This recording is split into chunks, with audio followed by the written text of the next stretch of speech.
आज के इस एक्ट के पारित होने के बाद, माननीय महामहिम राष्ट्रपति की मंजूरी के बाद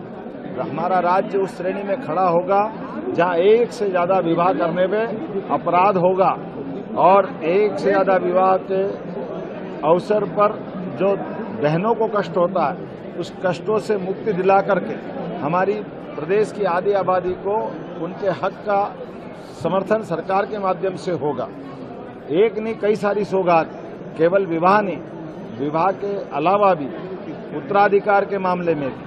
जो पुरुष का अधिकार रहेगा वो महिलाओं का अधिकार रहेगा।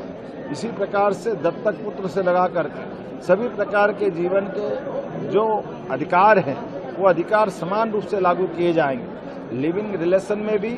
1 महीने से कम समय में जो आयु विवाह की है 21 वर्ष और 18 वर्ष, उसका कोई उल्लंघन करेगा या विवाहेतर संबंध बनाने के लिए लिव इन इत्यादि की व्यवस्था में दुरुपयोग करेगा, उसको 5 साल के लिए जेल में डाला जाएगा। हमारी सरकार नैतिक आधार पर भी और वैसे भी पूरे देश के अंदर माननीय मोदी जी के नेतृत्व में जब कई प्रकार के समसामयिक सुधारों का सिलसिला चल रहा है, ऐसे में बड़े राज्यों की आबादी में मध्य प्रदेश आज ठोस कदम उठा करके एक समान नागरिक कानून को पास कराते हुए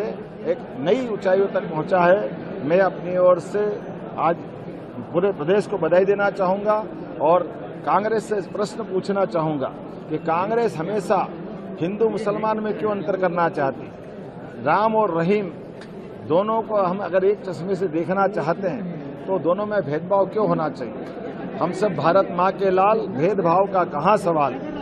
दोनों भाई भाई के बीच लड़ाने का काम कांग्रेस ने वर्षों तक किया है और वर्षों के उस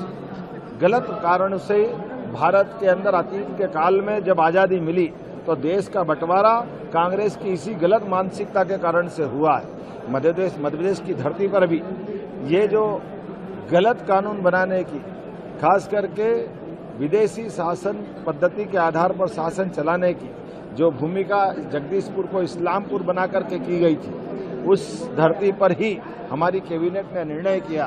कि शरिया कानून के बजाय एक समान कानून लगना चाहिए। मुझे इस बात की प्रसन्नता है आज मध्य प्रदेश की विधानसभा ने